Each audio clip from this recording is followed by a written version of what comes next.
আসসালামু আলাইকুম। আজকে 50তম বিসিএস প্রিলির প্রথম ক্লাস শুরু হচ্ছে ধ্বনি, বর্ণ ও ধ্বনি পরিবর্তন নিয়ে। প্রথমে ধ্বনি পরিবর্তন নিয়ে আলোচনা করব, তারপরে ধ্বনি আর বর্ণ।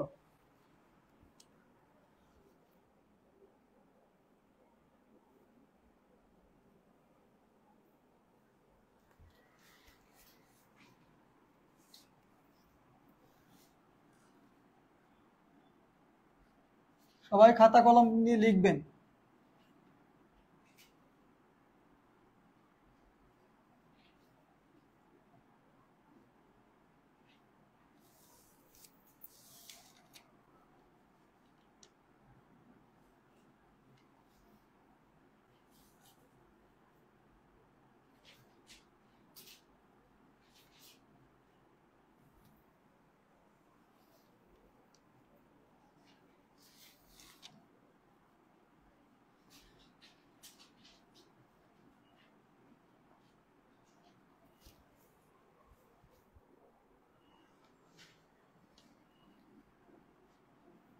স্বরাগম। ধ্বনি পরিবর্তন মানে হচ্ছে একটি শব্দ উচ্চারণের ফলে যে পরিবর্তন আসে তাই হচ্ছে ধ্বনি পরিবর্তন। মানে উচ্চারণের সুবিধার্থে বিভিন্ন ধরনের পরিবর্তন করবে, সেটা হচ্ছে ধ্বনি পরিবর্তন। এগুলো বিভিন্ন ধরনের আছে, যেমন স্বরাগম, স্বরাগমের মধ্যে আদি স্বরাগম, অন্ত স্বরাগম, মধ্য স্বরাগম, এগুলো আলাদা আলাদা করে পরীক্ষা আসতে পারে।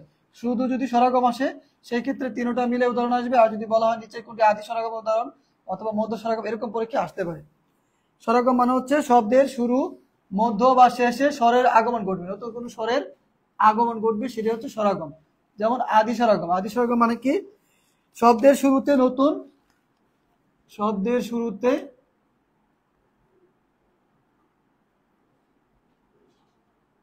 নতুন স্বরধ্বনির আগমন ঘটবে।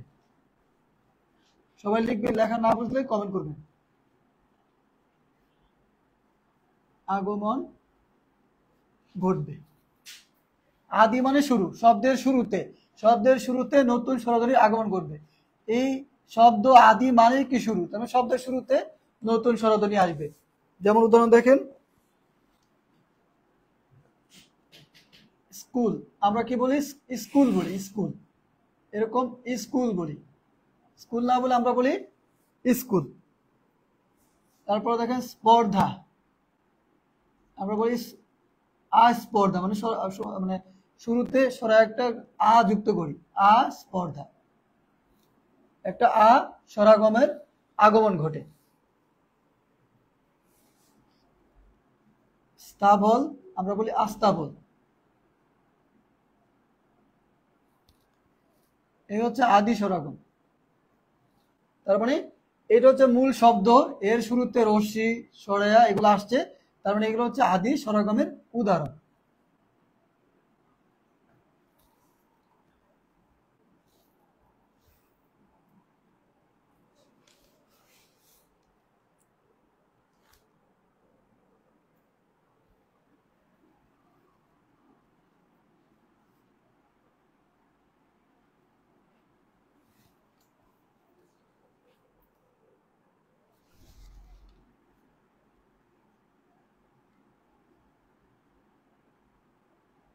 পরীক্ষায় কিন্তু আমি আগে বলে রাখি, কোনো ধরনের নেগেটিভ যেন না হয় সেটা খেয়াল রাখবেন। ক্লাস, লেকচার, পিডিএফ বা আপনার বই সবগুলা পড়ার পরে পরীক্ষা দিবেন। ওই পরীক্ষাতে যদি কোনো প্রশ্ন এমন হয় যে আপনার কমন পড়ে নাই, সেটা ভুলেও উত্তর করবেন না। এখন থেকে প্র্যাকটিস করবেন। যদি মনে হয় আপনি কখনো দেখেন নাই বা আপনার এটা কমন পড়ে নাই, সেটা আপনি ভুলেও আন্দাজে উত্তর করবেন না, যেটা মনে হইতে পারে এগুলো স্কিপ করবেন এখন থেকে। যদি আগে থেকে অভ্যাস চেঞ্জ না করেন তাহলে পরীক্ষায় এরকম নেগেটিভ মার্কিংটা চলে আসে। মধ্য স্বরগম, এর আরেকটা নাম হচ্ছে বিপ্রকর্ষ বা স্বরভক্তি। মধ্য স্বরগম মানে কি? শব্দের মাঝে নতুন স্বরের আগমন ঘটবে।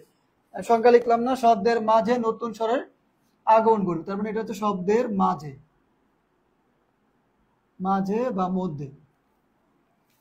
যেমন উদাহরণ লেখেন,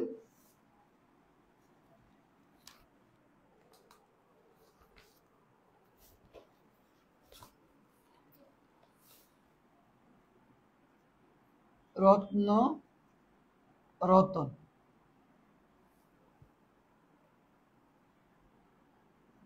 প্রীতি প্রীতি, গ্রাম আমরা বলি গ্রাম। এই হচ্ছে উদাহরণ। মধ্যস্বর মানে শব্দের মাঝে, যেমন রত্ন রতন, এই যে একটা তো আসছে, প্রীতি প্রীতি যে র দীর্ঘের আসছে, তার মানে এগুলো কি মধ্যস্বরগম বা বিপ্রকর্ষীয় বা স্বরভক্তি। পরীক্ষায় যদি মধ্যস্বরগম না থাকে, বিপ্রকর্ষ বা স্বরভক্তি আছে কিনা দেখবেন। যদি এই তিনটা একটাও না থাকে তখন দেখবেন স্বরাগম আছে কিনা। যদি স্বরাগম না থাকে তার মানে এটা নিচের কোনোটি নয়, মানে কোনোটাই উত্তর নয়, এরকম একটা অপশন থাকবে। অপশন দেখে তারপর উত্তর করবেন।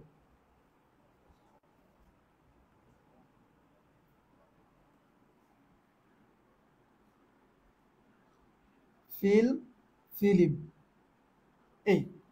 তারপর দেখেন অন্তঃস্বরাগম। অন্ত মানে কি শব্দের শেষে।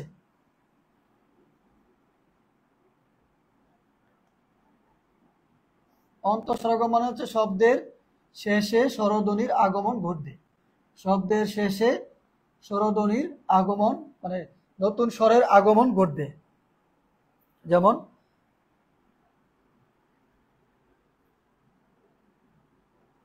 এই সত্য, একটা কত শব্দ আছে সত্য, আমি লিখলাম সত্যি। তার মানে কি এখানে রস্যিকার একটা শব্দের শেষে রশ্মি, এখানে কি আসছে একটা রশ্মি স্বরের আগমন ঘটছে।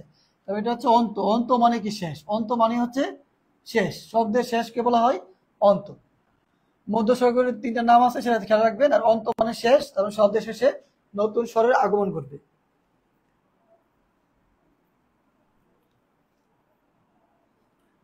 তারপরে সবচেয়ে গুরুত্বপূর্ণ যেটা সেটা হচ্ছে অপিনিহিতি।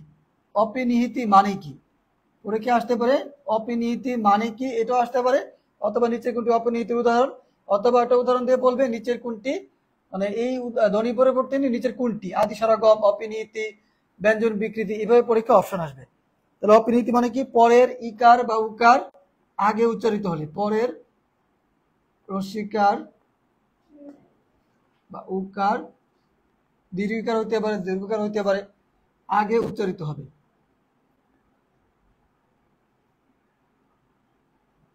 আগে উচ্চারিত হবে। অপিনিহিতি মানে হচ্ছে পরে রসিকার দীর্ঘিকার রসকার দীর্ঘকার এগুলা আগে উচ্চারিত হবে, শব্দের শুরুতে উচ্চারিত হয়ে যাবে। যেমন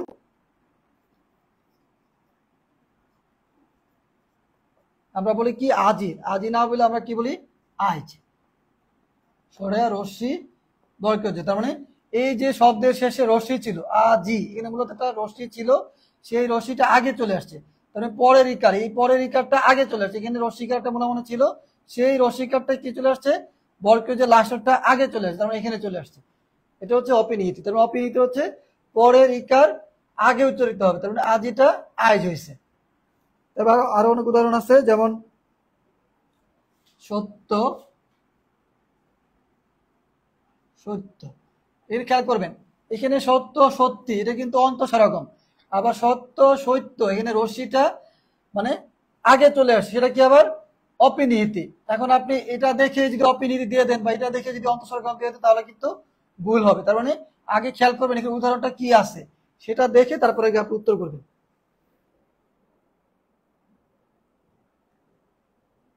সবাই একটু লিখবেন, যারা ক্লাসে আছেন অবশ্যই লিখতে হবে।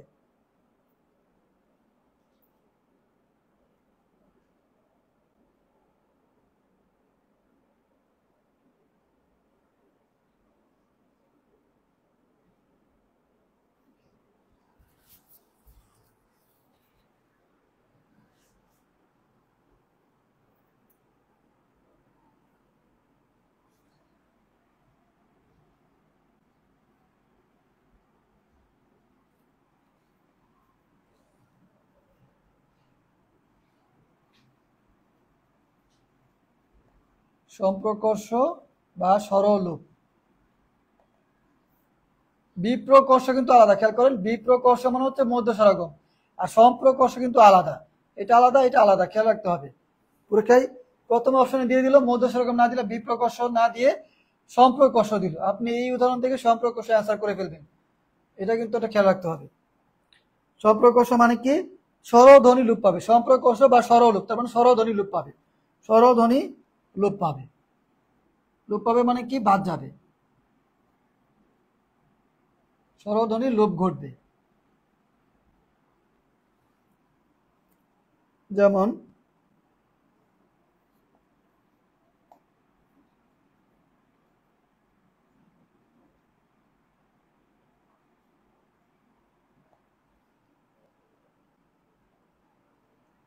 আমরা বলি বসতি, এই বসতি না বলে বস্তি, মানে এখানে বসতি, এখানে মনে মনে একটা কি ছিল, উচ্চারণের সময় একটা অ ছিল।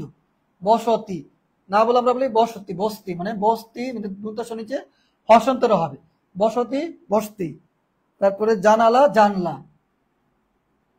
জানালা আমরা বলি জানলা, এই এখানে হসন্ত আছে, জানলা।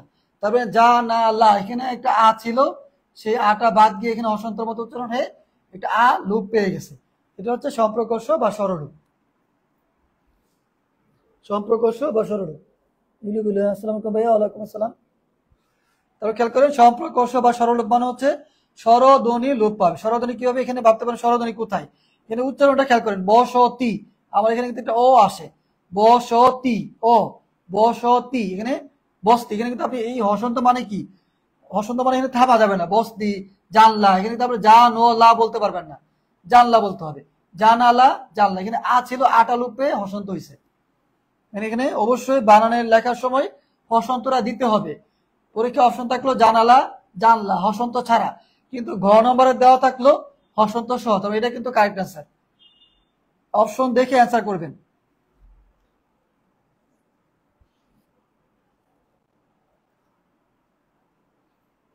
তারপরে যেগুলো আসবে অনেক গুরুত্বপূর্ণ, যেমন ধ্বনি বিপর্যয়।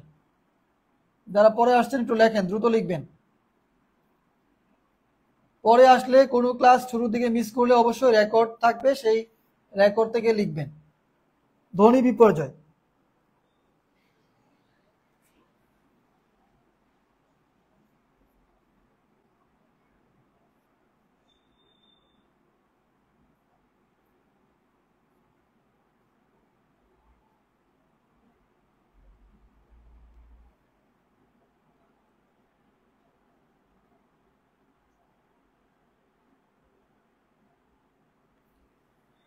ধ্বনি বিপর্যয় মানে কি? দুটি ব্যঞ্জন পরস্পর স্থান পরিবর্তন করবে। ধ্বনি বিপর্যয় মানে হচ্ছে এটা এদিকে আসবে, মানে এটা এদিকে যাবে, এটা এদিকে আসবে, এরকম ধ্বনি বিপর্যয়, বিপর্যয় ঘটবে।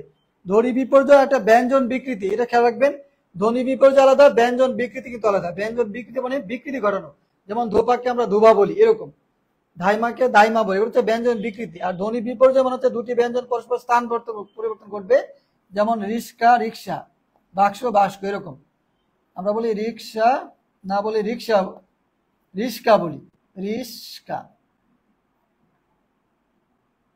রিস্কা। দুটি ব্যঞ্জন পরস্পর স্থান পরিবর্তন করলে সেটা হচ্ছে ধ্বনি বিপর্যয়, যেমন রিক্সা রিস্কা, পিশাচ পিশাচ পিচাস।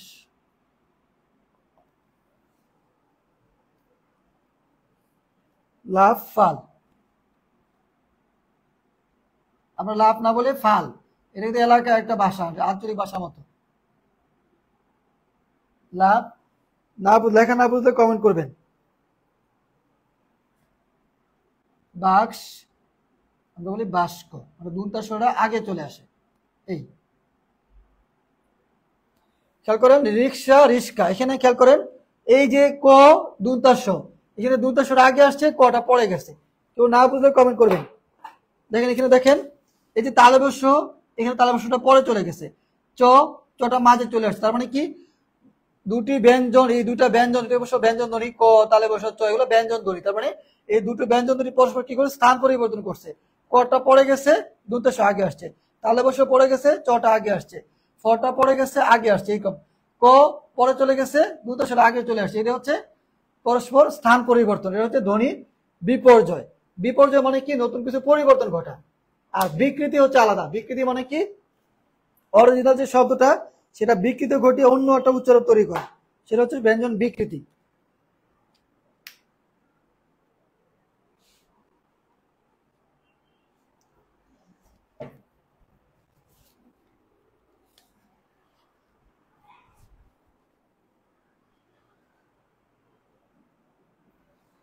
আচ্ছা, আমি উপরের অংশটা মুছে ফেললাম।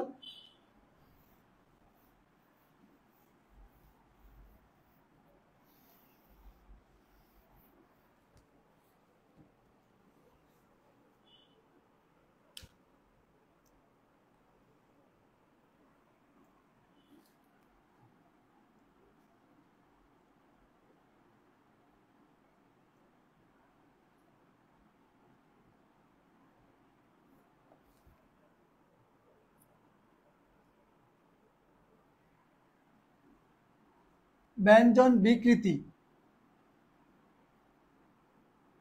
ব্যঞ্জন বিকৃতি মানে কি? ব্যঞ্জন পরিবর্তিত হয়ে নতুন ব্যঞ্জন আসবে। একটা ব্যঞ্জন যেটা আসে সেটা পরিবর্তন হয়ে নতুন ব্যঞ্জন আসবে।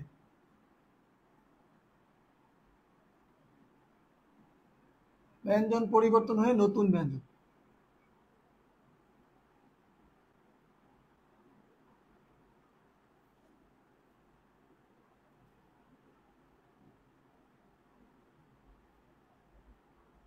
সংজ্ঞা নীতিগত করে লেখেন, ব্যঞ্জন বিকৃতি মানে হচ্ছে একটা ব্যঞ্জন পরিবর্তনে নতুন কোনো ব্যঞ্জনের আগমন ঘটবে আর নতুন একটা ব্যঞ্জন ধ্বনি আসবে, সেটা হচ্ছে ব্যঞ্জন বিকৃতি। যেমন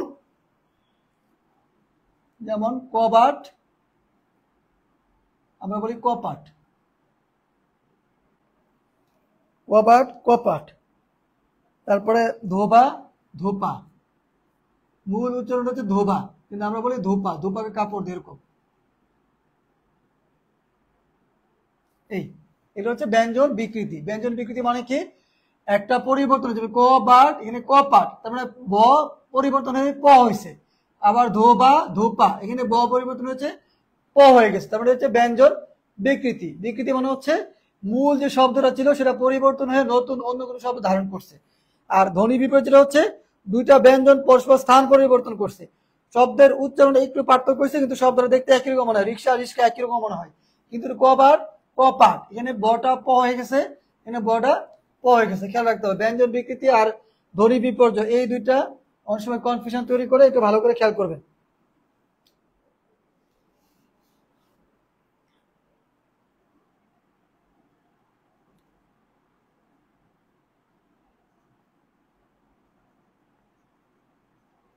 একটা হচ্ছে সমীভাবন, একটা হচ্ছে বিষমীভাবন।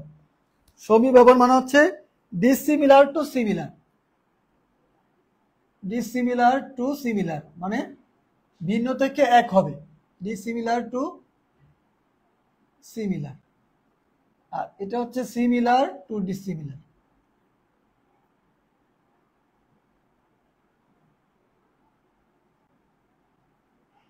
এই সমীভাবন মানে হচ্ছে ভিন্ন থেকে এক হবে, আর এটা হচ্ছে এক থেকে ভিন্ন, তার মানে দুইটা ব্যঞ্জন থেকে একটা পরিবর্তনে একরকম হয়ে যাবে। যেমন লাল নাল, মানে এরকম, মানে দুইটা পরিবর্তনে সমীভাবন সমতা তৈরি করবে। আর এটা হচ্ছে ভিন্নতা বা আলাদা কিছু তৈরি করবে। যেমন উদাহরণ দেখেন,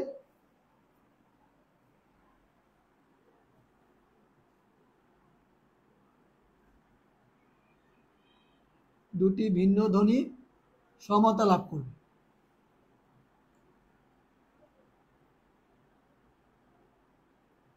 দুটি ভিন্ন ধ্বনি সমতা লাভ করে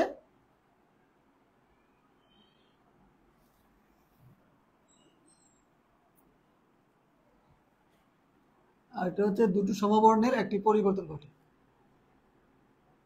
সমবর্ণের একটি পরিবর্তন ঘটে, পরিবর্তন ঘটে। এটা হচ্ছে দুটি ভিন্ন ধ্বনি সমতা লাভ করবে। যেমন একসাথে আমি লিখতেছি যেন আপনাদের সুবিধা হয়।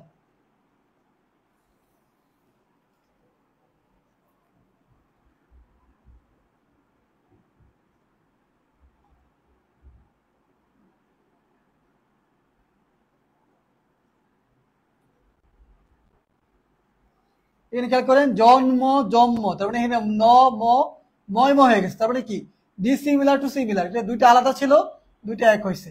দ ন, এখানে দ ন বাদ দিয়ে নয় ন হয়েছে, তার মানে দুইটা আলাদা ছিল, দুইটা এক হয়েছে, তার মানে দুইটা ভিন্ন ধ্বনি সমতা লাভ করে একটা পরস্পর একই ধ্বনিতে রূপান্তরিত হয়েছে, এটাকে বলা হয় সমীভাবন।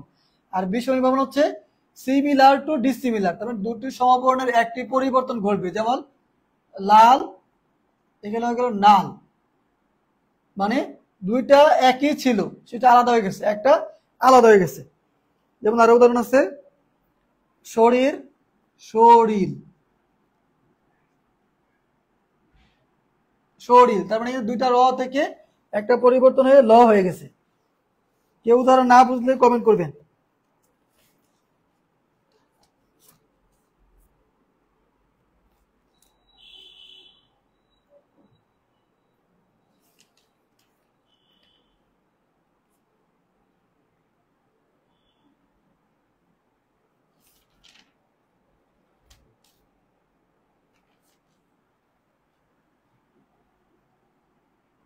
আরেকটা উদাহরণ দেখেন, লাঙ্গল নাঙ্গল, এখানে সেম দুইটা ল ছিল একটা ন হয়ে গেছে, মানে একসাথে হইতে হবে এমন কোনো কথা নাই, মানে দুইটা একসাথে ছিল, দুইটা আলাদা আলাদা ছিল, লাঙ্গল ন আর একটা ল, তার মানে একটা পরিবর্তন হয়ে গেছে, দুইটা সমবর্তন মানে সম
এখন ঠিক আছে? সাউন্ড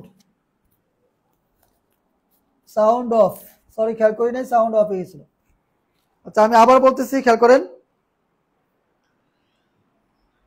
এখান থেকে আবার বলি ব্যঞ্জন বিকৃতি, সমীভবন, বিষয়ীভবন। আবার বলি ব্যঞ্জন বিকৃতি আর ধ্বনি বিপর্যয়ের মধ্যে পার্থক্য হচ্ছে এখানে ব্যঞ্জন পরিবর্তে নতুন ব্যঞ্জন আসে, আর ওটা কি ব্যঞ্জন বিকৃতি আর ধ্বনি বিপর্যয়। বিপর্যয় মানে হচ্ছে পরিবর্তন ঘটে। যেমন এখানে ক বাট ক পাট, ধো বা ধূপা, ব্যঞ্জন বিকৃতি মানে বিকৃতি নতুন শব্দের আগমন। আর ধ্বনি বিপর্যয় মানে হচ্ছে একটা একটা চেঞ্জ হয়ে মানে ডান পাশে বাম পাশে, বাম পাশে ডান পাশে চলে যায়, ওটা হচ্ছে ধ্বনি বিপর্যয়। আর ব্যঞ্জন বিকৃতি মানে হচ্ছে ধ্বনি পরিবর্তন, নতুন ব্যঞ্জন আগমন করবে। কিন্তু এখানে নতুন ব্যঞ্জন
আচ্ছা ওটা চার্জ শেষ হয়ে গেছিল, চার্জ দিছি, সমস্যা নেই।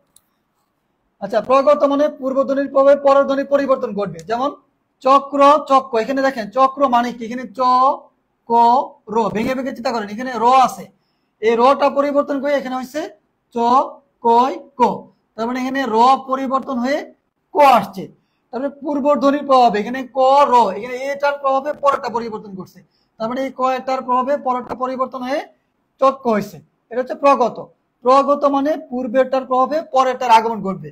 আর পরাগত মানে হচ্ছে পরের ধ্বনির প্রভাবে পূর্বের আগমন ঘটবে। পরাগত পরের থেকে আগত। যেমন জন্ম, জন্ম, এখানে ম, এখানে পরিবর্তন আনছে নতে, তার মানে ময় ম হয়েছে। এখানে খেয়াল করেন জ ন ম, আর এখানে জ ম ম। তার মানে এখানে দেখেন এই পরেরটা, এই পরেরটা পরিবর্তন করছে মাঝখানে, তার মানে কি এই মর প্রভাবে ম আসছে। তার মানে পরেরটার প্রভাবে পূর্বেরটা পরিবর্তন করছে, এই জন্য হচ্ছে পরাগত। খেয়াল করে বুঝেন, প্রগত মানে আগেরটার প্রভাবে পরেরটা পরিবর্তন, আর পরাগত মানে হচ্ছে পরেরটার প্রভাবে আগেরটা পরিবর্তন। আর অনন্য মানে হচ্ছে উভয় দিকে পরিবর্তন। যেমন সত্য, এখানে তয় তো বাদ গিয়ে চয় চ আসছে, এখানে ছিল তয় তো হয়েছে চয় চ, এরকম।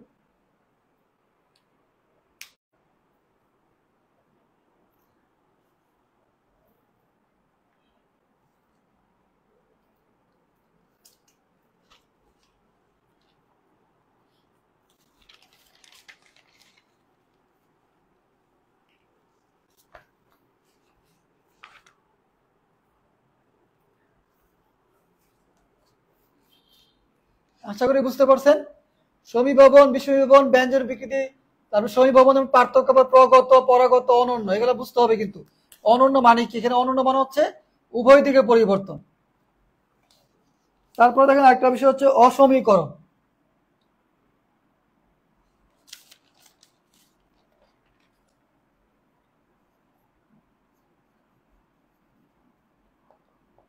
অসমীকরণ, সমীকরণ মানে হচ্ছে সমতা, আর অসমীকরণ মানে কি অসমতা, মানে সমান থেকে ভিন্নতা তৈরি হবে।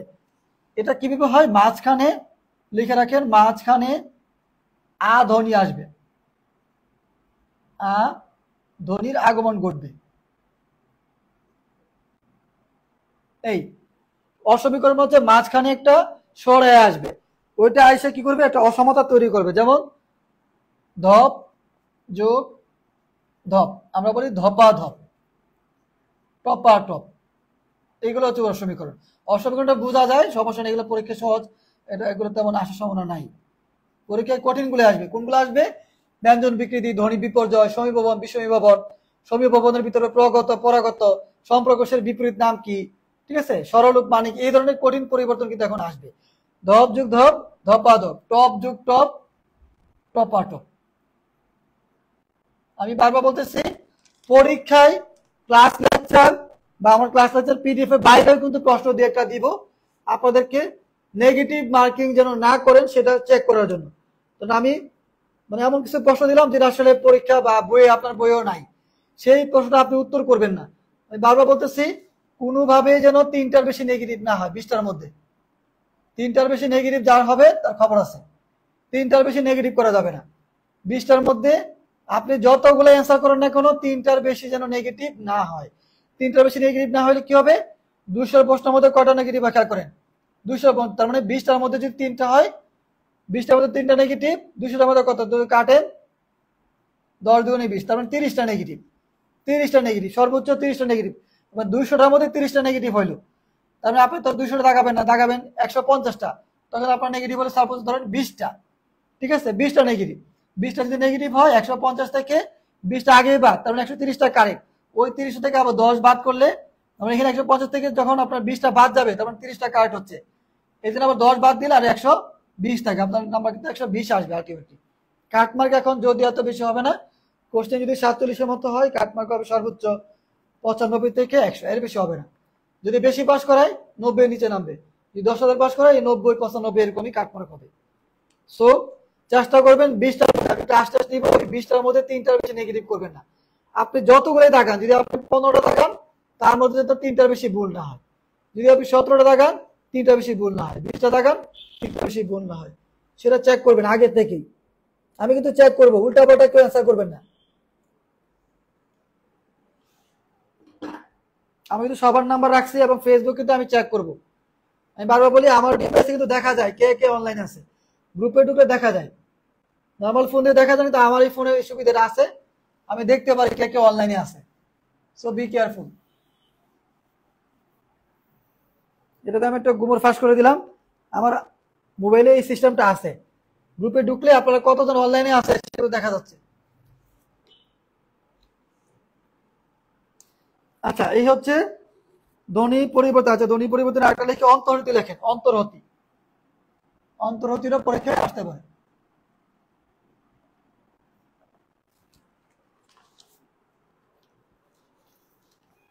অন্তর্হতি আর সরলরূপ ওই দুটোর মধ্যে পার্থক্য তৈরি হয়।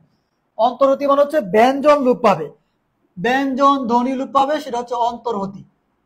এই ধ্বনি পরিবর্তন কিন্তু পরীক্ষায় আসে, ব্যঞ্জন ধ্বনি লুপ পাবে। আমি যেভাবে লিখতেছি শর্টকাট খাতা লেখেন,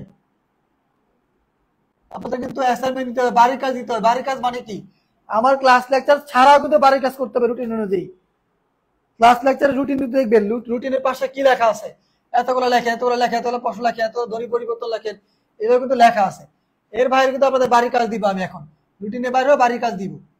ব্যঞ্জন ধ্বনি লুপ পাবে, যেমন দেখেন ফাল্গুন একটা শব্দ, ফাল্গুন আমরা কি বলি ফাগুন, ফাগুন অডিও ভিশন একটা শব্দ আছে ফাগুন, তারপরে এখানে খেয়াল করেন এই ল, এটা কি হয়েছে, লোপ পাইছে, ফাগুন হয়েছে, ফাল্গুন ফাগুন, তারপরে ল লুপে ফাগুন হয়েছে, তারপরে লটা বাদ গেছে, এটা হচ্ছে ব্যঞ্জন ধরে লোপ পেলে অন্তর্হতি। ব্যঞ্জন ধরে লোপ পেলে অন্তর্হতি, কিন্তু সরল ধরে লোপ পেলে হচ্ছে সম্প্রকর্ষ বা সরলূপ।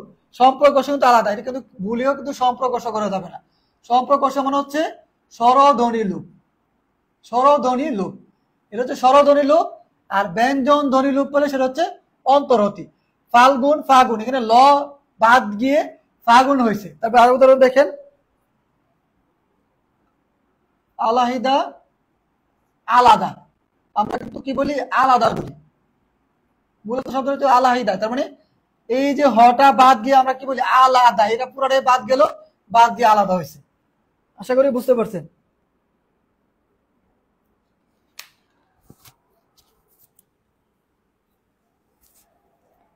ধ্বনি পরিবর্তন নিয়ে কারো কোনো প্রশ্ন থাকলে কমেন্ট করেন।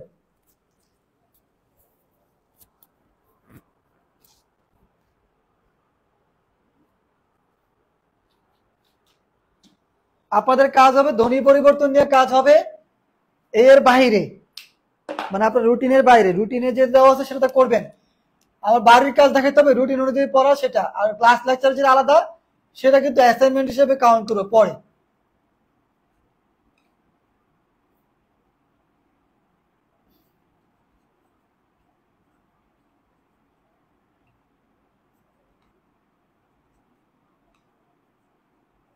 খাতার মধ্যে নতুন করে, মানে আমি যা উদাহরণ দিচ্ছি সেই উদাহরণের বাইরে আপনি গুগল থেকে বা আপনার বই থেকে বা যেখান থেকে পারেন নতুন ধ্বনি পরিবর্তন লিখবেন, নতুন কিছু লিখবেন। মানে ক্লাস লেকচারের বাইরে HW তে নতুন ধ্বনি পরিবর্তন, মানে অন্তর্হিতে কয়েকটা উদাহরণ দিলেন বা প্রগত উদাহরণ দিলেন, অসমীকরণ দু একটা অন্য উদাহরণ দিলেন, এরকম করে উদাহরণ লিখবেন।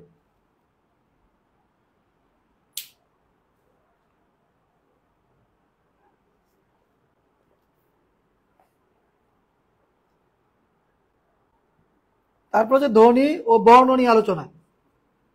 ধ্বনি ও বর্ণ নিয়ে আলোচনা। ধ্বনি পরিবর্তন হচ্ছে বোঝানোর বিষয়, আর ধ্বনি আর বর্ণ কিছু জিনিস হচ্ছে আপনাকে মনে রাখতে হবে। প্রশ্ন কিন্তু রাতে দিব, প্রশ্ন রাতে দিব, পরীক্ষা কিন্তু কেউ রাতে দিবেন না, আগে পড়াশোনা করবেন, যদি পারেন তারপরে পড়াশোনা করবেন। পড়ার সিস্টেমটা হবে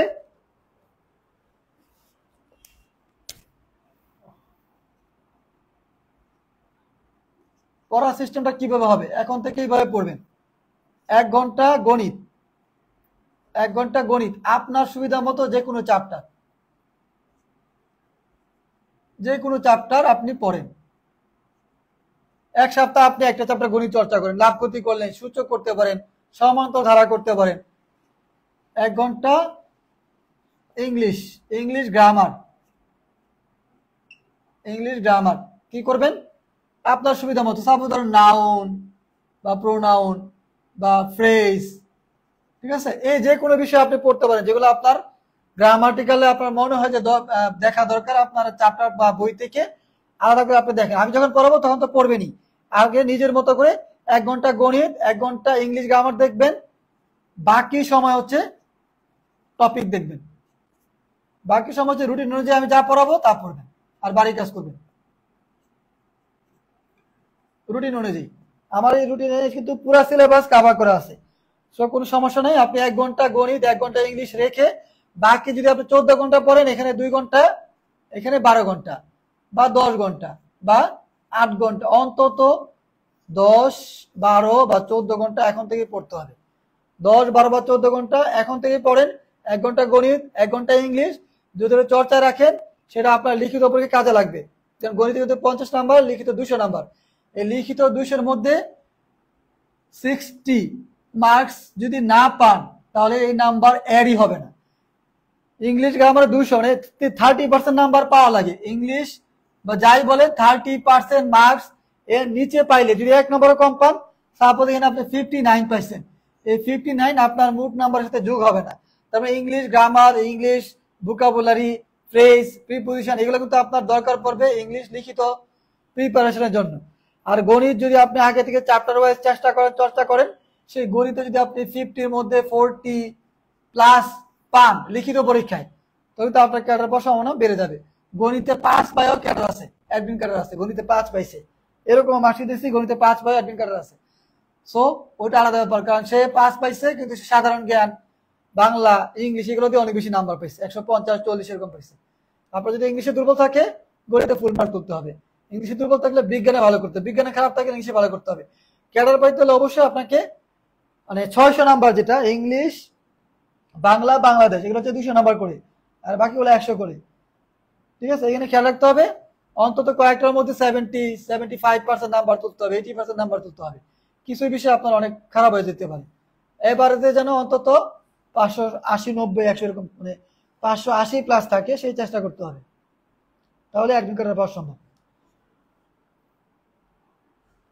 আচ্ছা, এবার ধ্বনি, বর্ণ, ধ্বনি পরিবর্তন নিয়ে আলোচনা করব। ধ্বনি নিয়ে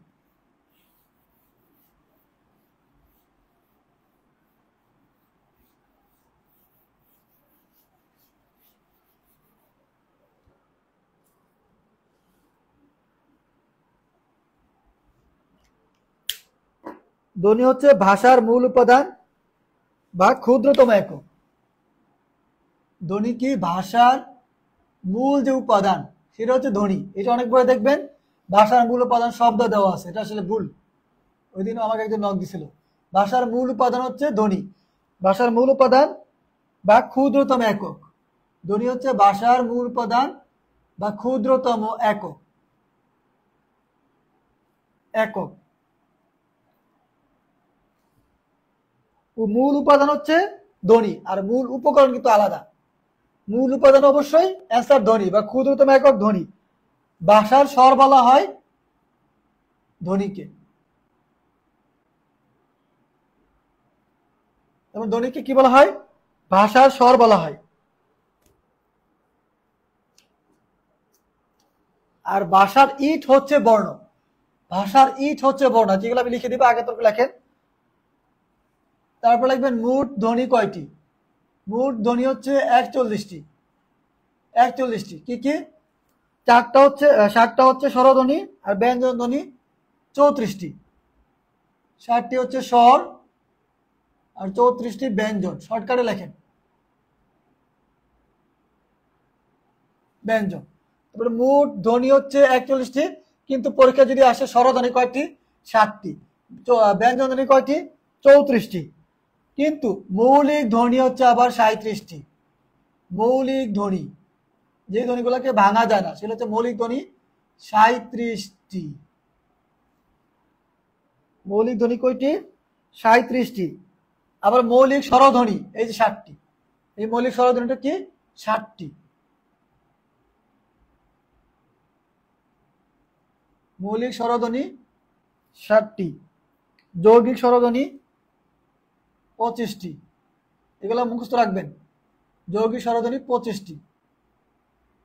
আর যৌগিক স্বর বা দ্বিস্বর হচ্ছে 2টা। এখানে লিখে রাখেন, যৌগিক স্বর বা দ্বিস্বর, এটাকে বলা হয় দ্বিস্বর, যেটার মধ্যে 2টা স্বর আছে। এটা হচ্ছে ওই, ও, তার মানে 2টা, ওই আর ও। এই যে 25টি যৌগিক স্বরধ্বনি আর যৌগিক স্বর বা দ্বিস্বর, খেয়াল রাখবেন, দুইটা কিন্তু আলাদা জিনিস। ঠিক আছে? যৌগিক স্বর বা দ্বিস্বর বা যৌগিক বর্ণ, এটা লিখে রাখতে পারেন।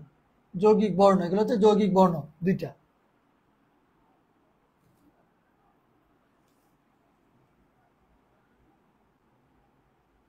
যৌগিক স্বরবর্ণ এই।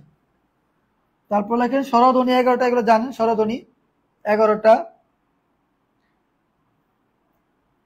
আচ্ছা, এগুলো লিখে রাখেন।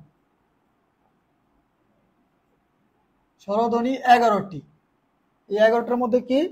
হ্রস্বর 4টি আর দীর্ঘস্বর হচ্ছে 7টি। হ্রস্বর 4টি,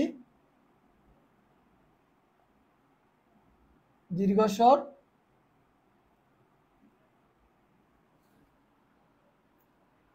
7টি। নাসিক্য বর্ণ, নাসিক্য মানে হচ্ছে নাকের ইয়া থেকে উচ্চারিত হয়, সেটা হচ্ছে নাসিক্য বর্ণ। এটা হচ্ছে 7টি। কি কি? উম, ইয়, ন, ন, ম, অনিষ্কার, এটা এই চন্দ্রবিন্দু।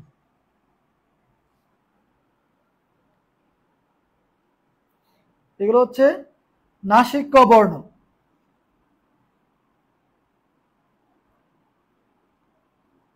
তারপর লেখেন উষ্ণধ্বনি বা শীষ ধ্বনি বা শীষ বর্ণ।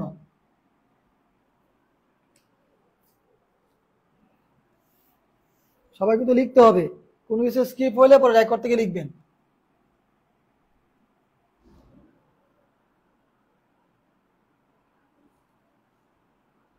উষ্ণধ্বনি, শীষ ধ্বনি বা উষ্ণ বর্ণ লেখেন। উষ্ণ বর্ণ 4টি। কি কি? তালব্য, মূর্ধন্য, তালব্য, মূর্ধন্য, দন্তাস্ব আর হ। এটা কিন্তু অনেকে 3টা লেখে, কিন্তু হটাও কিন্তু কি উষ্ণধ্বনির মধ্যেই পড়বে।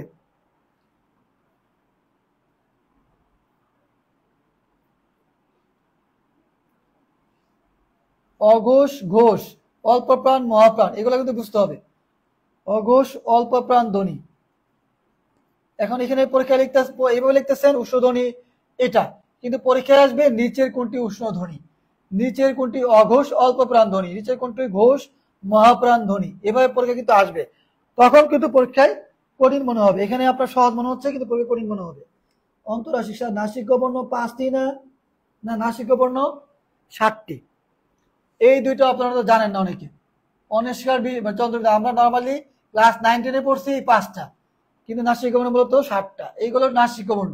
অনিষ্কার আমরা উচ্চারণ খেয়াল করেন, অনিষ্কার নাকের এ থেকে উচ্চারিত হয়।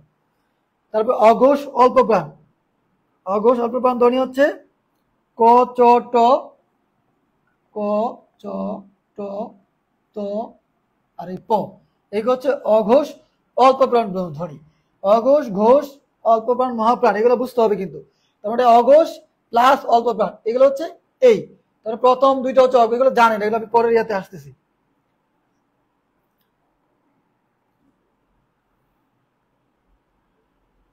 অঘোষ অল্প প্রাণ, তারপর লেখেন ঘোষ মহাপ্রাণ।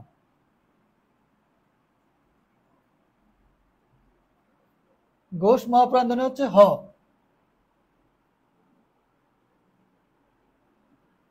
তারপর অন্তস্থ ধ্বনি বা অন্তস্থ বর্ণ, অন্তস্থ ধ্বনি বা বর্ণ, অন্তস্থ ধ্বনি বা বর্ণ হচ্ছে জ র ল ব, এই 4টা। আবার জ ফলা কিন্তু 6টা, ওগুলো আলাদা কিন্তু। অন্তস্থ বর্ণ অন্তস্থ ধ্বনি হচ্ছে জ র ল ব। তারপর তালব্য বর্ণ, এগুলো জানেন, কম্পনজান ধ্বনি, তারঞ্জান ধ্বনি, পার্শ্বিক ধ্বনি ল, এগুলো জানেন আপনারা। এবার দেখেন অঘোষ ঘোষ, এগুলো লেখাই দিই।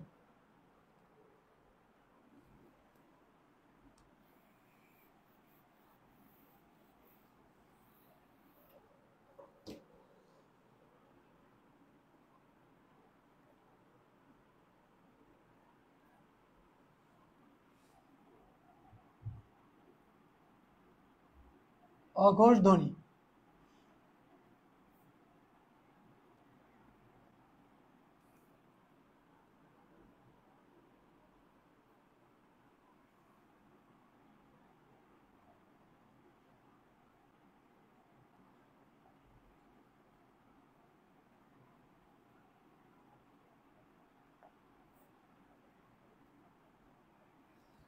একটা হচ্ছে অঘোষ ধ্বনি, যে ধ্বনি উচ্চারণের সময় স্বরতন্ত্রে অনুরণিত হয় না, মানে বেশি কাঁপে না, সেটা হচ্ছে অঘোষ ধ্বনি। আর ঘোষ ধ্বনি হচ্ছে যে ধ্বনি উচ্চারণের সময় কি হয়, মানে স্বরতন্ত্রে অনুরণিত হয়, সেটা হচ্ছে ঘোষ ধ্বনি। যেমন এটা হচ্ছে বর্ণের প্রথম আর দ্বিতীয় বর্ণ, প্রথম আর দ্বিতীয় বর্ণ হচ্ছে অঘোষ, তৃতীয় চতুর্থ পঞ্চম হচ্ছে ঘোষ।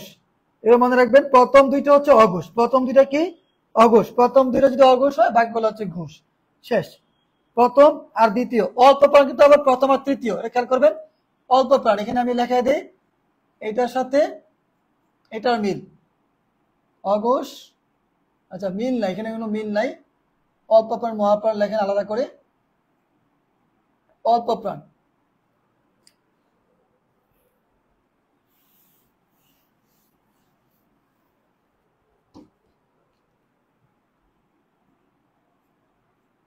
অল্প প্রাণ মহাপ্রাণ।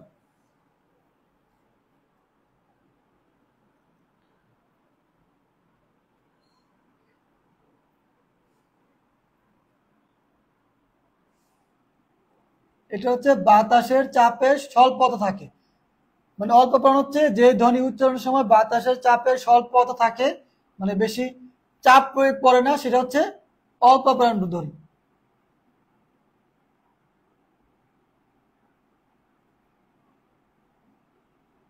স্বল্পতা থাকে, যেমন প্রথম আর তৃতীয় বর্ণ, প্রথম আর তৃতীয় বর্ণ, এটা হচ্ছে বাতাসের চাপের আধিক্য থাকে।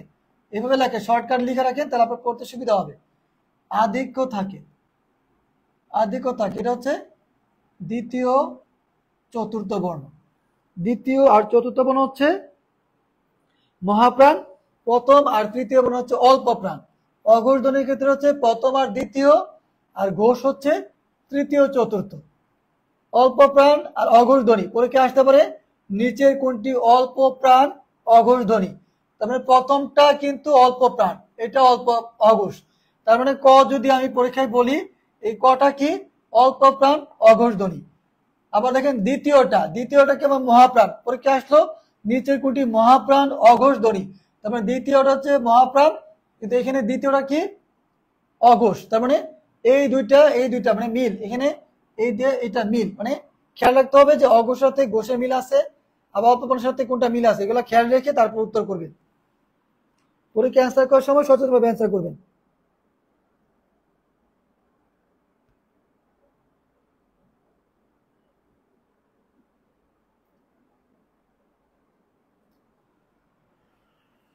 পরীক্ষা আসলো সাপোজ এই পটা কোন ধরনের ধ্বনি পরিবর্তন, মানে অঘোষ অল্প প্রাণ ঘোষ মহাপ্রাণ এরকম। তার মানে খেয়াল করবেন বর্গটা, প্রতিটা বর্গের প্রথম আর দ্বিতীয় বর্ণ হচ্ছে অঘোষ, তৃতীয় চতুর্থ পঞ্চম হচ্ছে ঘোষ, অল্প প্রাণ হচ্ছে প্রথম আর তৃতীয়, আর মহাপ্রাণ হচ্ছে দ্বিতীয় আর চতুর্থ।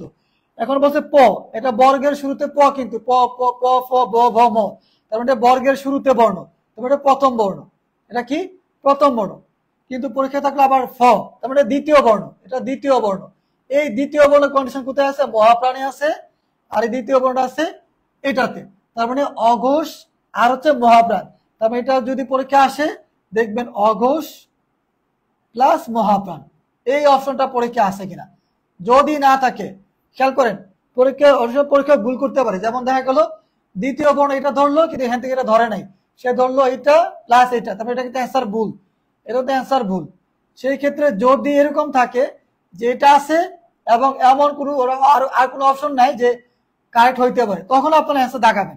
কিন্তু যদি এরকম হয় অঘোষ মহাপ্রাণ মানে এটাও কারেক্ট আবার পরেরটাও কারেক্ট, দুইটাই যদি কারেক্ট মানে কথার কথা ক নম্বরও কারেক্ট আবার খ নম্বরও কারেক্ট, তখন কিন্তু অ্যান্সার করবেন না, কারণ স্যার কোনটা অ্যান্সার নিয়েছে সেটা কিন্তু আপনি জানেন না। যদি এমন হয় যে তিনটি আপনি পরীক্ষায় পড়ছেন, তিনটি বা 60টি, যে কোনো একটা হইতে পারে, মানে 3টা হয় 60টা হয়, নর্মালি পরীক্ষা যে কোনো একটা দেওয়ার কথা, কিন্তু এখানে দুইটাই দিছে, তখন অ্যান্সার কোনটা নিছে সেটা কিন্তু স্যার জানে, আপনি কিন্তু জানেন না। আপনি ধরে রাখছেন ক, আসলে উনি অ্যান্সার নিছে খ, তখন কিন্তু আপনার ভুল হবে। এরকম যখন হবে ডাবল মিনিং, ডাবল অ্যান্সার যখন থাকবে তখন পরীক্ষা অ্যান্সার না করে উত্তর। কিন্তু যদি পরীক্ষক ভুল করে যেখানে এটা হবে মূলত এইটা প্লাস এটা, কিন্তু পরীক্ষক এটা দিল এটা দিল এটা দিল এটা যে কোনো একটা কিন্তু তারা অ্যান্সার নিবে, সেই ক্ষেত্রে আপনাকে সুইটেবল অ্যান্সার সিলেক্ট করতে হবে। সুইটেবল অ্যান্সার পরীক্ষা হলে সুইটেবল অ্যান্সার, যদি কারেক্ট অ্যান্সার না থাকে তখন আপনাকে অবশ্যই সুইটেবল অ্যান্সার সিলেক্ট করতে হবে, কারণ একটা অ্যান্সার কিন্তু অবশ্যই ওএমআর সেট করা থাকে, যে কোনো একটা অ্যান্সার অবশ্যই সেট করা থাকে। যদি কোনো প্রশ্নে গুরুতর ভুল থাকে সেই ক্ষেত্রে নাম্বার হয় বাদ দিয়ে দেয় অথবা সবাইকে ওই নাম্বার দিয়ে দেয়।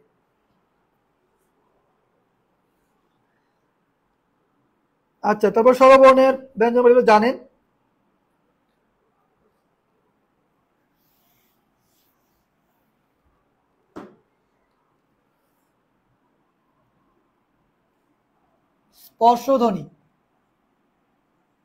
স্পর্শধ্বনি, এটাকে আরেকটা বলা হয় স্পৃষ্টধ্বনি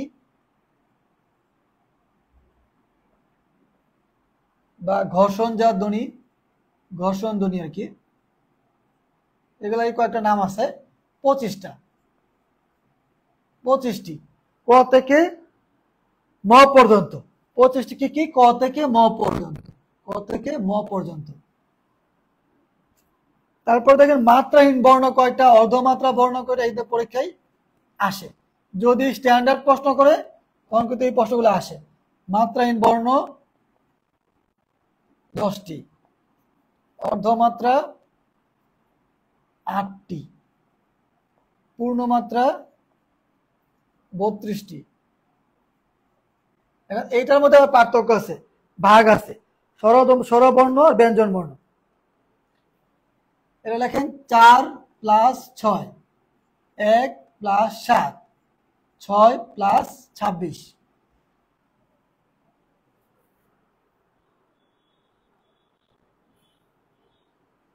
তারপর এটা হচ্ছে স্বর, এটা ব্যঞ্জন, এটা স্বর এটা ব্যঞ্জন, এটা স্বর, এটা ব্যঞ্জন। তাহলে মনে রাখতে পারেন 46, 17, 626, এভাবে করে মনে রাখতে পারেন আপনার সুবিধা মতো। মাত্রাহীন বর্ণ 10টি, এটা হচ্ছে স্বর, এটা ব্যঞ্জন। অর্ধমাত্রা বর্ণ 8টি, এটা স্বরবর্ণ 1টি, ব্যঞ্জন বর্ণ 7টি। পূর্ণমাত্রা বর্ণ হচ্ছে 32টি, 6টি আর 26টি। তার মানে প্রথমটা হচ্ছে স্বর, এইগুলো সবগুলো হচ্ছে স্বর, স্বরবর্ণ, আর পরেগুলো হচ্ছে ব্যঞ্জন।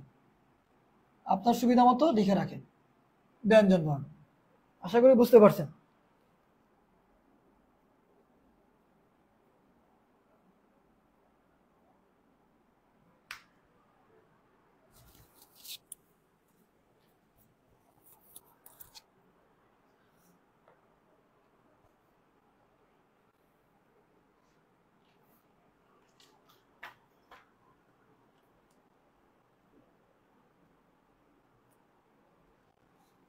তারপরে লেখেন বর্ণ।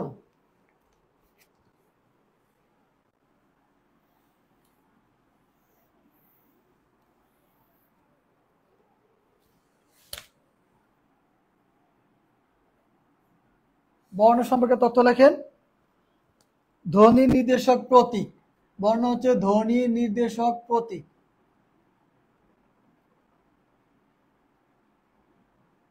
ধ্বনি নির্দেশক প্রতীক বা চিহ্ন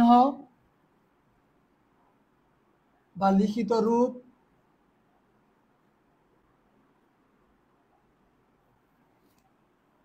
বা ভাষার ইট হলো বর্ণ।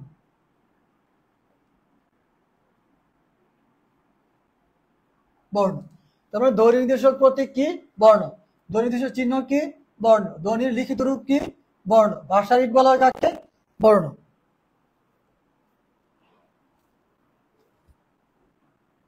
তারপর তালব্য বর্ণ, মূর্ধন্য বর্ণ, কণ্ঠ তালব্য বর্ণ, এগুলো দেখবেন। এগুলো বোঝানো কিছু না, এগুলো হচ্ছে আপনার উচ্চারণ অনুযায়ী। যদি দন্তন্য মানে হচ্ছে দাঁতের দন্তন্য, মানে দাঁতের উচ্চারণ হবে। তালব্য মানে তালু, উপরে অংশ উচ্চারিত হবে। কণ্ঠ তালু মানে হচ্ছে আপনার কণ্ঠ নিঃসৃত, এবং তালব্য মানে মুখের উপরের দিকে তালুতে উচ্চারিত হবে। এরকম করে দেখে নেবেন।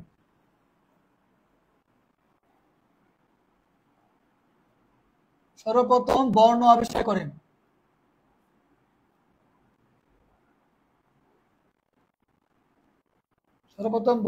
করেন ফিনিশীয়রা। ফিনিশীয় সভ্যতায় প্রথম বর্ণ আবিষ্কৃত হয়। এটা লিখে রাখেন। ফিনিশীয়রা প্রথম বর্ণ আবিষ্কার করে, লেখার যে বর্ণটা তারা প্রথম ফিনিশীয় সভ্যতায় ধারণ করছে। তারপর পরীক্ষা আসে সংযুক্ত বর্ণ। সংযুক্ত বর্ণ পরীক্ষা কিন্তু অনেক সময় আসে। সংযুক্ত বর্ণ,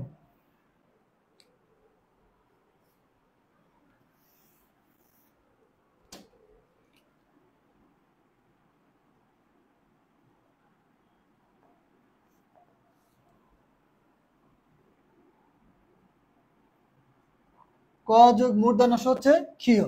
আমরা যখন ক্ষীয় উচ্চারণ করি, আপনি কিবোর্ডে দেখবেন, যাদের সমস্যা কিবোর্ডে দেখবেন, যাদের কিবোর্ড আছে বাসায়, ওই কিবোর্ডে আপনারা দেখবেন, কিবোর্ড চেক করলেই পারবেন। যারা কম্পিউটার টাইপ করেন তাদের জন্য আবার যুক্ত বর্ণগুলো পারা যায়। ক যোগ মূর্ধন্য ষ হচ্ছে ক্ষীয়। তারপর হচ্ছে বিজ্ঞান যেরকম লিখি, এটা যখন লিখি বর্গ যোগ ইয়, ওটা দেখে রাখবেন কিভাবে হয়। তারপরে এরকম একটা লিখি ব্রহ্ম, ব্রহ্ম যেটা লিখি ব্রহ্ম, এটা হচ্ছে হ যোগ ম, ব্রহ্মপুত্র। নদী যেরকম লিখি ব্রহ্মপুত্র, তার মানে ব্রহ্ম, হ যোগ ম। তারপর আরেকটা আছে এরকম, এরকম মানে ক্ষীয়র নিচে মূর্ধন্য, এটা হচ্ছে ক যোগ মূর্ধন্য স যোগ মূর্ধন্য। এগুলো দেখে নিবেন, সংযুক্ত বর্ণগুলো দেখে নিবেন। এবার কার কোনো প্রশ্ন থাকলে বা কোনো কিছু না বুঝলে একটু কমেন্ট করে।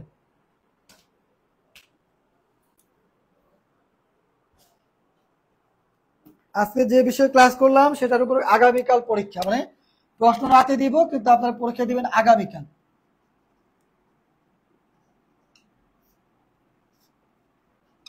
ক্লাস টেস্ট 1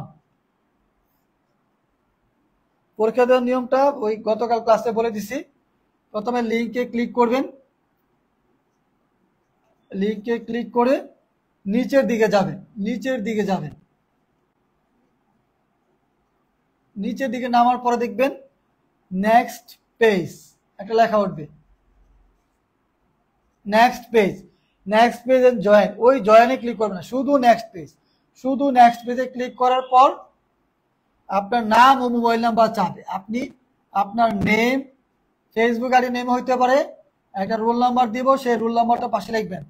নেম সাপোজ আপনার নাম, কমা দিয়ে লিখবেন রোল, রোল নাম্বার, তারপরে mobile number, mobile number, mobile number ছাড়া যদি হয় সেক্ষেত্রে সমস্যা নেই, মোবাইল নাম্বার ছাড়া হলে মোবাইল নাম্বার ছাড়াই দিবেন।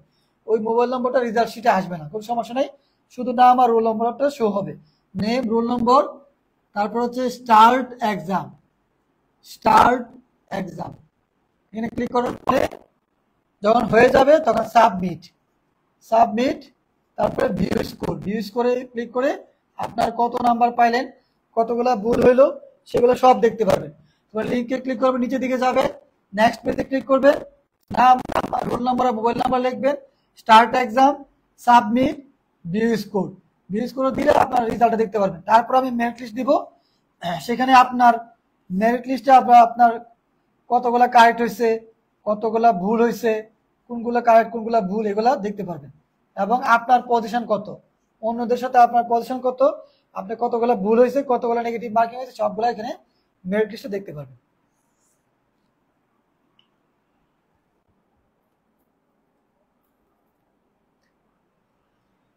বাড়ির কাজ এইচডব্লিউ, এইচডব্লিউ হচ্ছে প্রতি শুক্রবার জমা দিবেন, প্রতি 4টা লেকচার পরে শুক্রবার জমা দিবেন এইচডব্লিউ। শুক্রবার আমার হোয়াটসঅ্যাপ বা মেল, মেল আমি দিয়ে দিব আজকে, হোয়াটসঅ্যাপ বা মেলে দিবেন শুক্রবার রাতে, শুক্রবার রাতের মধ্যে আপনারা আপনার হোয়াটসঅ্যাপ বা মেইলে, গ্রুপে কিন্তু দিবেন না, গ্রুপে কোনো কিছু দেওয়ার সুযোগ নাই, হোয়াটসঅ্যাপ বা মেইলে আপনার বাড়ির কাজ দিবেন, কে কতটুকু বাড়ির কাজ করছেন। যদি কোনো কারণে সমস্যা হয়, আপনি বাড়ির কাজ হয়তো শুক্রবার জমা দিতে পারেন নাই, শনিবার বা রবিবারের মধ্যে জমা দিবেন, কিন্তু বাড়ির কাজ মাস্ট করতে হবে। বাড়ির কাজ হচ্ছে আমার ক্লাস লেকচারের বাইরে, এটা হচ্ছে ক্লাস লেকচারের বাইরে বাড়ির কাজ হবে। বাড়ির কাজ আর ক্লাস লেকচার কিন্তু এক না, ক্লাস লেকচার কিন্তু আলাদা, বাড়ির কাজ আলাদা।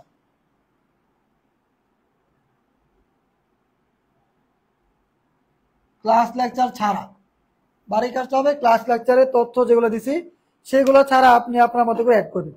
ক্লাস লেকচার থেকেও অ্যাড করতে পারেন, সমস্যা নাই, তবে হু ক্লাস লেকচার লিখে দিলে কিন্তু বাড়ির কাজ হিসেবে কাউন্ট হবে না। বাড়ির কাজ মানে আপনি আপনার মতো করে কঠিন সহজ মিলিয়ে লিখবেন, কঠিন আর সহজ, মধ্যম মানে মিডিয়াম, সহজ, এই 3 ধরনের মিলে আপনি তথ্য লিখবেন। চেষ্টা করবেন যেহেতু অনেক কঠিন পরীক্ষা হয়, কঠিন তথ্যগুলো লেখার জন্য, আপনার মনে হয় যেগুলো যে আরো কঠিন বা আপনার বইয়ে আছে বা গুগলে সার্চ করবেন, বর্ণ সম্পর্কে, ধ্বনি সম্পর্কে, ধ্বনি পরিবর্তন সম্পর্কে অনেক কিছু দেখবেন গুগলে পাবেন। ওই গুগল থেকে আপনার যেটা মনে হয় সেটা একটু লিখবেন খাতায়। ক্লাস লেকচার 1 এভাবে লিখবেন, এইচডব্লিউ লেকচার 1, বাংলা ব্যাকরণ লেকচার 1, এরকম লিখবেন, বাংলা ব্যাকরণ লেকচার 1 লিখে তারপর বাড়ির কাজ করবেন। আবার বাংলা ব্যাকরণ বা বাংলা সাহিত্য lecture 1, lecture 3, English grammar lecture 1, এগুলো লেকচার অনুযায়ী আপনি বাড়ির কাজ করে রাখবেন।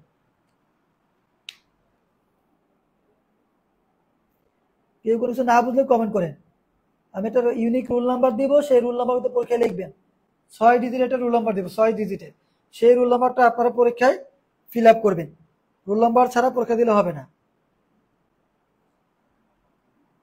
নামের পুরো নাম লিখতে হবে না, শুধু কোড নাম লিখলে হবে, কোড নামটা লিখলেন, ঠিক আছে, আপনার নাম ধরুন ফাহিম, আপনি ফাহিম লিখলেন, এরকম আব্দুর রহমান ফাহিম পুরো লিখতে হবে, শুধু ফাহিম লেখেন, ঠিক আছে। আপনার যে শর্ট নাম সেই শর্ট নাম লিখবেন, আর পাশে রোল নাম্বার লিখবেন, রোল নাম্বারটা এরকম 502500 এরকম একটা রোল নাম্বার হবে, সেই রোল নাম্বারটা লিখবেন, ফাহিম রোল নাম্বার, প্লাস হচ্ছে আলাদা মোবাইল নাম্বারের গল আলাদা, এই মোবাইল নাম্বারের গড় আলাদা মোবাইল নাম্বার লিখবেন, নামের পাশে রোল নাম্বার লিখবেন, নামের পাশে নাম স্পেস দিয়ে রোল নাম্বার আর মোবাইল নাম্বার, মোবাইল নাম্বার গড় কিন্তু আলাদা থাকবে, নামের পাশে রোল নাম্বার লিখবেন আর স্পেস দিয়ে আলাদা মোবাইল নাম্বার লিখবেন। ঠিক আছে, আজকে এই পর্যন্তই, কারো কোনো সমস্যা থাকলে কমেন্ট করেন।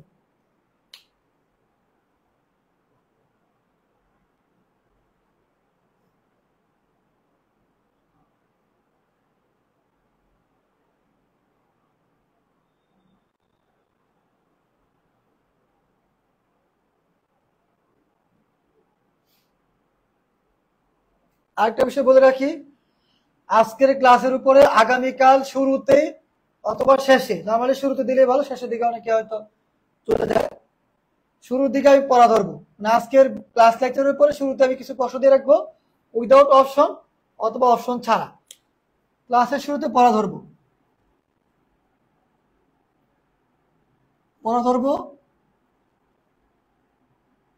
অপশন ছাড়া বা অপশন সহ এরকম প্রশ্ন দিয়ে রাখবো। 1 নাম্বার 2 নাম্বার 3 নাম্বার, আপনি 1 নাম্বার 2 নাম্বার 3 নাম্বার লিখে কমেন্ট করবেন কার কটা হয়েছে, আমি আবার দেখবো। স্যার বাড়ির কাজগুলো নির্দিষ্ট টপিকস গুলো কি বাইরের প্রশ্ন? তাই তো স্যার, বাড়ির কাজগুলো নির্দিষ্ট টপিকস গুলো কি বাইরের প্রশ্ন? তাই তো। হ্যাঁ, আমি বলি বাড়ির কাজগুলো হচ্ছে যে টপিকস, সেই টপিকস। যেমন আজকের টপিকস কি? ধ্বনি, বর্ণ ও ধ্বনি পরিবর্তন। ধ্বনি, বর্ণ, ধ্বনি পরিবর্তন বাড়ির কাজ করবেন টপিকস এর ভিতরে। বাড়ির কাজ রুটিনে লেখা আছে, কিন্তু টপিকস থেকে বাড়ির কাজ করবেন। যে লেকচার আছে, লেকচার থেকে বা টপিকস থেকে যে লেকচার দেওয়া আছে, সেই লেকচার বা টপিকস থেকে বাড়ির কাজ করবেন। কিন্তু কিন্তু অতিরিক্ত তথ্য অ্যাড করবেন। অতিরিক্ত মানে ক্লাস প্লাস অন্যান্য অতিরিক্ত তথ্য। মানে আপনার যদি মনে হয় যে আমার ক্লাস লেকচার থেকেও লিখবেন, অন্য কিছু থাকলে সেটা আপনার খাতার মধ্যে লিখবেন। এটা হচ্ছে বাড়ির কাজ। শুধু যে ক্লাস লেকচার লিখে দিলেন সেটা কিন্তু বাড়ির কাজ না, সেটা হচ্ছে আপনার ডেইলি ওয়ার্ক। মানে আপনি এমনি ক্লাসে লিখছেন, ক্লাস লেকচার আলাদা। শুধু বাড়ির কাজ করবেন। আমি বলছি আগে যে বাংলার জন্য, ইংলিশের জন্য এরকম একটা খাতা লাগবেন। ওই খাতার মধ্যে বাড়ির কাজ, আমি ক্লাস লেকচার যেগুলো লিখবো সেগুলো খাতায় লিখবেন, বাংলা খাতায় বাংলা, ইংলিশ খাতায় ইংলিশ, ক্লাস লেকচার গুলো লিখবেন। কিন্তু বাড়ির কাজের জন্য আলাদা খাতা রাখবেন, HW। ওই HW এর মধ্যে আপনি লেকচার অনুযায়ী লেখেন। বাড়ির কাজ তো খুব বেশি না, অল্প বাড়ির কাজে দিচ্ছি। সেক্ষেত্রে লেকচার 1 লিখলেন, বাংলা ব্যাকরণ লেকচার 1, বা ইংলিশ গ্রামার লেকচার 2। এই লিখে লিখে বাড়ির কাজ করবেন। বাড়ির কাজ হবে আমার ক্লাস লেকচার প্লাস অতিরিক্ত তথ্য। ক্লাস লেকচার প্লাস অতিরিক্ত তথ্য। বাড়ির কাজটা হবে যে টপিক, সেই টপিক্সের যে ক্লাস করলাম সেটার উপরেই ক্লাস লেকচার প্লাস অতিরিক্ত তথ্য। অতিরিক্ত তথ্য করতে গেলে লিখবেন আপনার নিজস্ব বই, গুগল, ইউটিউব, যেটা পারেন অ্যানালাইজ করে পড়াশোনা করবেন। মানে আপনার কাজ হবে এই টপিক্সের উপরে আপনার যত ধরনের কোশ্চেন, তথ্য অ্যানালাইজ করা যায় সেগুলো করবেন। এছাড়া 1 ঘন্টা গণিত, 1 ঘন্টা ম্যাথ করবেন। আপনার বোরিং লাগলে আপনি ফাঁকে দিয়ে ম্যাথ করলেন। 1 ঘন্টা অবশ্যই গণিত, আপনার সুবিধা মতো চ্যাপ্টার রাখবেন। 1 ঘন্টা ইংলিশে টাইম রাখবেন। এটা কিন্তু আমি বলবো অবশ্যই করতে হবে। এই 1 ঘন্টা গণিত আর ইংলিশ রেখে আপনি বাংলা পড়েন, ইংলিশ সাহিত্য পড়েন, বাংলাতে বিষয় বলে পড়েন, আন্তর্জাতিক পড়েন, কিন্তু 1 ঘন্টা গণিত 1 ঘন্টা ইংলিশ রাখবেন মাস্ট। যদি কোনো কারণে গণিত আর ইংলিশ মিস হয় সমস্যা নেই, তবে টপিক অবশ্যই শেষ করবেন। কোনো লেকচার ফালা রাখবেন না যে আমি আজকে এটা পারি, এটা আজকে পড়তে পারলাম না, কালকে করে ফেলবো, এরকম করবেন না। লেকচার অনুযায়ী সিরিয়াসলি পড়বেন। এখানে প্রতিটা লেকচার আলাদা ভাগ করে 141টা সাজানো হয়েছে। এই 141টা লেকচারের মধ্যেই পিএসসির পুরো সিলেবাস তুলে ধরা আছে। ওকে, হ্যাঁ ঠিক আছে। আর কার কোনো প্রশ্ন থাকলে বলেন। আজকের পড়ার উপরে কালকে কিন্তু শুরুতেই পড়া ধরবো। প্রথমে কমেন্ট করবেন। আর পরীক্ষা দিবেন রাত 8টার মধ্যে। পরীক্ষা হবে রাত 8টার মধ্যে, এরপরে কিন্তু রেজাল্ট দিয়ে দিব। রাত 8টার মধ্যে আপনার সুবিধা মতো পরীক্ষা দিবেন। আজকে কেউ পরীক্ষা দিবেন না।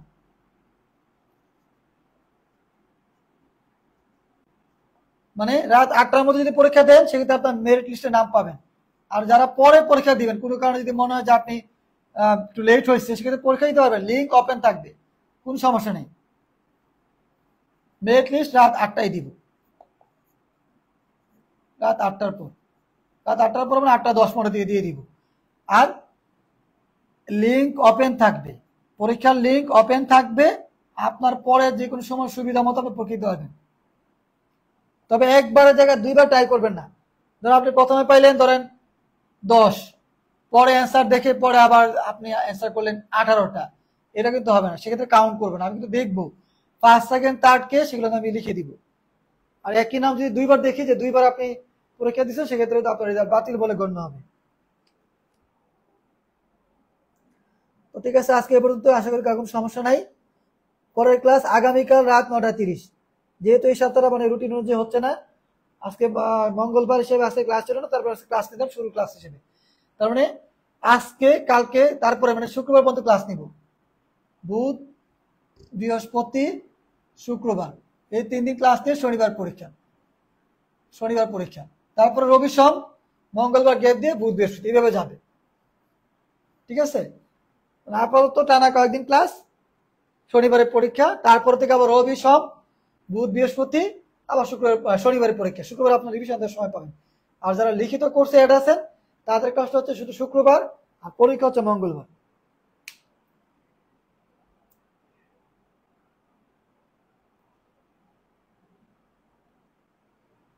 ঠিক আছে, যারা পরে আসছেন, যারা মিস করছেন, অবশ্যই ক্লাসটা লিখবেন আলাদা খাতার মধ্যে, বাড়ির কাজ আলাদা করবেন। আর আমি কিন্তু ফেসবুকে চেক করবো কে কোন জায়গায় কি কি করতেছেন। তো আজকে এই পর্যন্তই, আগামীকাল রাত 9টায়। আসসালামু আলাইকুম।